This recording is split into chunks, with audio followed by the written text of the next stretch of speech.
For context, when I, 32 female, was a teen, my parents ended up getting a divorce. My mom got full custody because my dad said he needed time off as he couldn't take care of us when everything was still raw. When he was around, he spent most of his time with my sister Maria, 25, rather than me, as she needed him more. This was a sore spot for me growing up, especially when he tried for Maria but never for me. He has tried to reconcile, and while we aren't on the best of terms, I've grown to accept it. He met Jane, 57, female, at a bar and they hit it off. While I don't mind him moving on, Jane was obsessed with reconciling our relationship. The few times I've met her, she would get into arguments with me, claiming that my dad only wants his daughter back and to give him a chance. Last summer, we were having dinner at Maria's flat, where she and Dad were discussing an upcoming family vacation. When Jane asked what I thought about the trip, I informed her I wasn't going. She immediately started questioning me about it. Suffice it to say, it ended up in a screaming match as she claimed I was purposefully icing her and my dad out. I told her I was a grown adult and that if she didn't like it, she had someone else following her like a puppy. My dad got involved and I chose to leave, but not before she shouted that I was Mom's lapdog. Maria ended up kicking them both out afterward too. I haven't spoken to either my dad or Jane since that day. With Maria's upcoming wedding, I expected to see them there, and I've made my own peace by just staying as far as possible. But a few days ago, she told me that she had a maid of honor in mind. She claimed Jane had been nothing but sweet to her and that she felt like she was her close friend. As she was talking, she said that Jane was really sorry and was trying to reach out to apologize, but I cut her off.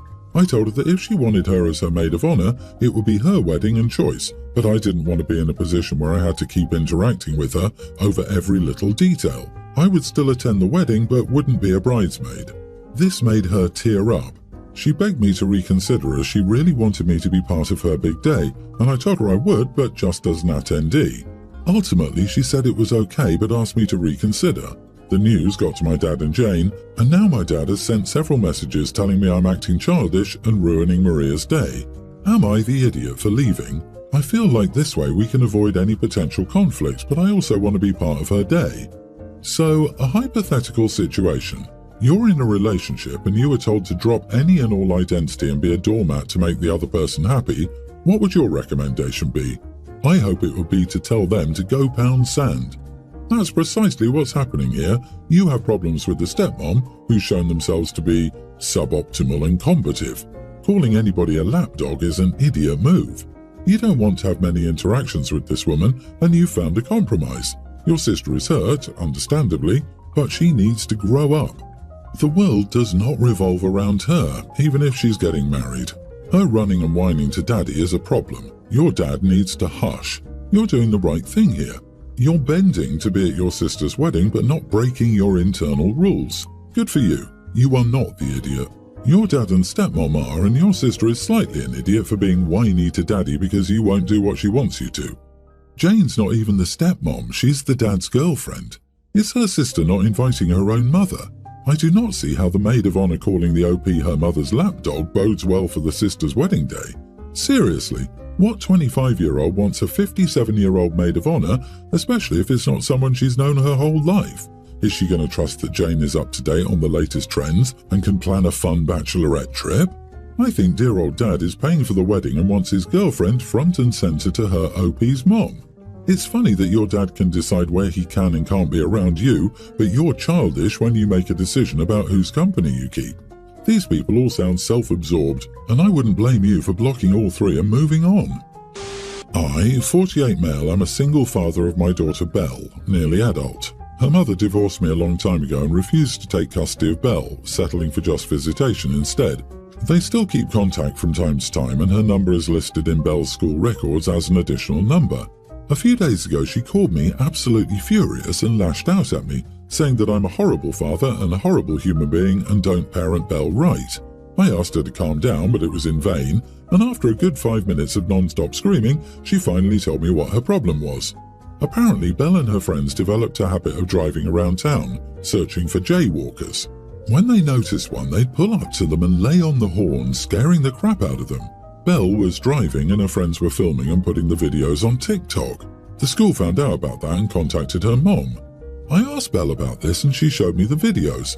In all honesty, they're hilarious. And to be completely honest, being honked at is the safest thing to happen to those who choose to jaywalk. I told her everything was okay and that the school and her mom just overreacted.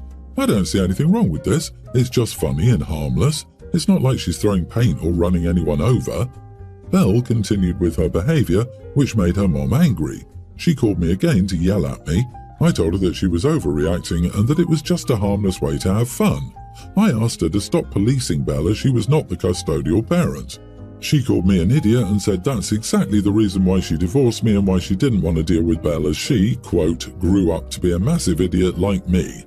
I'm now wondering if I was the idiot. I can see why Mom didn't want anything to do with the kid. It sounds like you made a copy of yourself. You are the idiot and so is your daughter. I had a visceral response to this. You need to be proactive here, and it sounds like you're as childish as your daughter, who's still a minor and so can be excused for her childish behaviour and lack of foresight. Have you ever considered all the possible consequences of this behaviour? It's entirely possible that someone could get hurt, seriously hurt, as a direct result of your daughter's actions, and she could be held legally liable for what she's doing, even if the people jaywalking are also partly to blame legally for being in the roadway. Her entire future could be in jeopardy, and someone's life could be put unnecessarily at risk. For what? Some stupid views and a few laughs.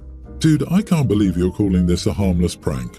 Your daughter isn't the police. It's not her job to search for jaywalkers and mete out her form of justice. The fact that you cannot or will not acknowledge that this prank is not funny and unacceptable makes me think your ex-wife knows you better than you know yourself. Belle is an apple that is not rolling far from the tree. My parents have 3 kids. There's me, nearly adult male, my sister Leela, teen, and my other sister Gracie, tween. Gracie has been sick since she was born. She has a bad immune system, so ongoing health problems that mean getting common illnesses are bad for her, and they send her to the hospital. My parents have been fighting hard to keep Gracie healthy and safe and out of the hospital. This has meant Gracie has been the kid my parents focus on more, and this also means she gets all their patience and understanding. My parents take a lot out on Leela and me. We cannot need or take their attention because we're the worst. Examples. Leela fell when she was 8 and was bleeding a lot. She ran to her mom crying because she was upset and sore. Mom got mad at her and asked if she couldn't see that she was dealing with Gracie. She scolded her super hard and claimed she wasn't a baby and had no reason to cry over it or run to her. Leela was forgotten at school when she was 7 and she cried in the car on the way home. My dad scolded her for acting up and he told her she was big enough to understand that accidents could happen. She cried to me when she got home. Leela was having trouble at school, so the principal called our parents and requested a meeting. They were temperamental with her and for days would ask, "Don't you see her struggling enough? Why can't you deal with it yourself?" Leela was 10. I need help with math. Always have and always will. A few years ago I was sick for 2 weeks and then my parents kept me home for another 2 so I wouldn't bring anything else home to Gracie. I needed a lot of help to catch up with math and my teacher needed my parents' signature to keep me for extended help after school. My parents said they'd sign it but forgot and got mad when I reminded them. Then when my teacher called and asked for them to have it the next day, my parents told me I was so selfish with their time and they were so bad-tempered with me. I broke my arm when I was younger and my parents were called to the hospital. Mom showed up and yelled at me that I should be ashamed for taking her attention away from Gracie, who needed her. Those are some specific examples. We take a lot of steps to keep Gracie away from sickness we might pick up. We do our best to not make her sick. I never minded because I got it, but I do hate how my parents treated me and Leela. Now my parents are struggling. Dad lost his job and makes less. My parents are very stressed. They asked me to take some of the weight off their shoulders and help them. Give them time off and give some money from my part-time job to the household, and I refused. I'll be moving out as soon as I turn 18. I've been saving, and my parents don't deserve my help when they resent me forever needing it as their kid. They have not been good parents to me in years, but they were before. My parents got so mad and told me I was so unfair to them. Am I the idiot? Lock down your credit, and the very minute you turn 18, make sure they can't access your accounts. Get your important papers now, social security card and birth certificate, and keep them hidden from your parents. Not the idiot. Walk away but be there for Leela. If your parents continue to hound you for financial support, keep telling them no. If they don't stop, feel free to bring up their ongoing neglect and abuse towards you and Leela and tell them to get second jobs because you're no longer their scapegoat or punching bag. I want to make sure that you understand this 100%. You are not being unfair to them. They do not get to treat you with complete disregard, abandon, resentment, disrespect, disgust, etc., and then claim that you're the one being unfair. It is entirely reasonable to save up for your future and protect yourself. It is absolutely not unfair. I wish you the best. I, 25 female, am engaged to Dan, 26 male. I didn't really think about my wedding dress as we planned the wedding venue, catering and sorted everything else before. My in-laws pitched in for most of it and I covered most of the smaller things. I don't speak to my extended family and my parents and sister passed when I was younger, so Dan's family is also my close family. Last month, mother-in-law showed me her wedding photos and offhandedly said that this is the dress you'll get married in, and pointed to her wedding dress. The dress is mother-in-law's grandma's, and the last 3 generations have worn it. To be honest, it's not my style, and I said, "Oh, I don't think it will fit," as a way to politely decline, but she said it could be altered to fit me. I really don't want to wear that dress, but my mother-in-law keeps mentioning it, so I've put off wedding dress shopping. She isn't getting my polite hints, and saying no outright seems mean. She's gone out of her way to get me involved in the family, so I don't want to offend her.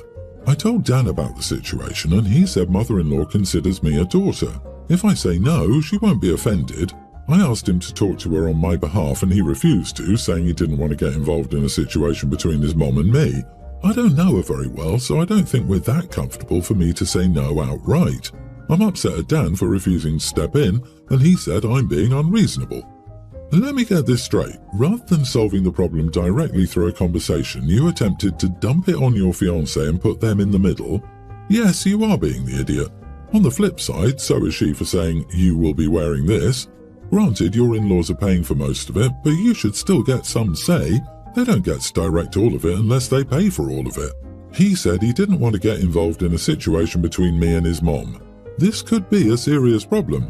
There will still be conflicts in ordinary life with a pleasant mother-in-law and daughter-in-law. Having the husband say, "I don't want to get involved," means that he's not going to help resolve disputes but say they're OP's problem.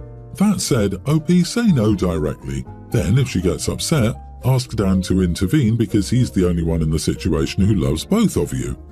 Everyone's the idiot. Dan's mom for insisting OP wear the dress, OP for not directly saying no, and Dan for saying, "Not my problem."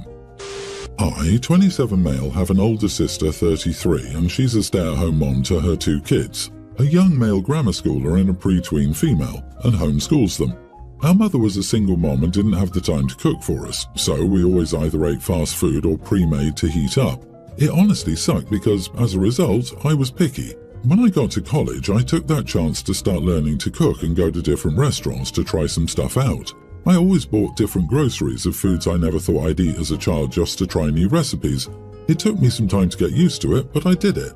On the other hand, my sister and her husband can't cook, so the options are fast food or quick TV dinners to heat up. She always talked about needing a break since her husband was always working. I offered to do this thing each Sunday where I'd take the kids to my place and cook for them, and she agreed as she could have a break for a day.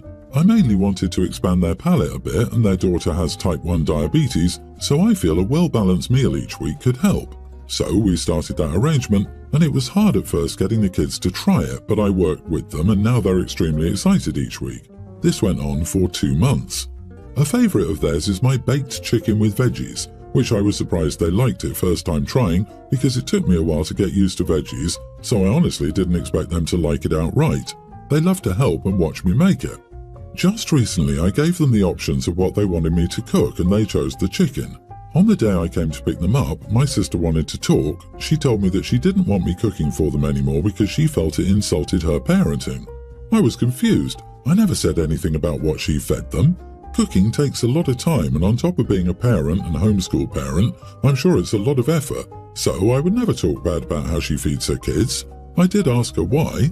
She told me that the night before her kids were saying they were excited because they love Uncle's chicken, to which she asked them, "Do you like Mama's chicken too?" She told me it was the Sufa's baked chicken, and the oldest said no because it doesn't taste like anything and the chicken is hard. The second oldest said he wanted to stay with me so he could always eat my food. I guess that made her feel a certain way, and now she doesn't want me cooking for them anymore. I could understand where she was coming from, but I told her that the kids love the meals and like helping make them. I suggested I could teach her how to cook some of their favourite meals. Still, she's saying she doesn't need to, it's too much work and her food is fine. The kids could only be saying it's nasty because they're new to my food, as they've never complained about it before. I asked her if I could at least cook for them this week since they were so hyped up about it. She says no, she doesn't want it to go on anymore. She's the mother and it's not my place. It's silly, but she is the mom and has the final say, so I accepted that. However, she wants me to tell the kids that I won't be cooking for them anymore and come up with an excuse as to why. I told her I accepted that she didn't want me to cook for them anymore, but this was her decision, so it was on her to tell them. She got upset and said it would take nothing to do it and that I was being petty. I still refused, told her this was on her, and left afterward. I believe I'm the idiot because it wouldn't actually take me anything to go along with it. They're kids, so they'll probably be disappointed at the moment and forget about it afterward. I doubt they care that much, and I feel I made a big deal. Not the idiot. Anybody can cook. She just doesn't care enough to do it and then wanted to make you into the bad guy when she got called out by her kids. She's making a poor decision for her children's health to protect her bruised ego. Gross. She's a stay-at-home mom. She 100% has the time to cook. She's just a ducking lazy parent. Her type 1 diabetic daughter is the one who will suffer the most here. It also makes me question the quality of her homeschooling. Please tell the kids the truth. You know your sister will throw you under the bus, hurt the kids, and maybe spoil your relationship with them. She gets to make the call, but has to face the consequences.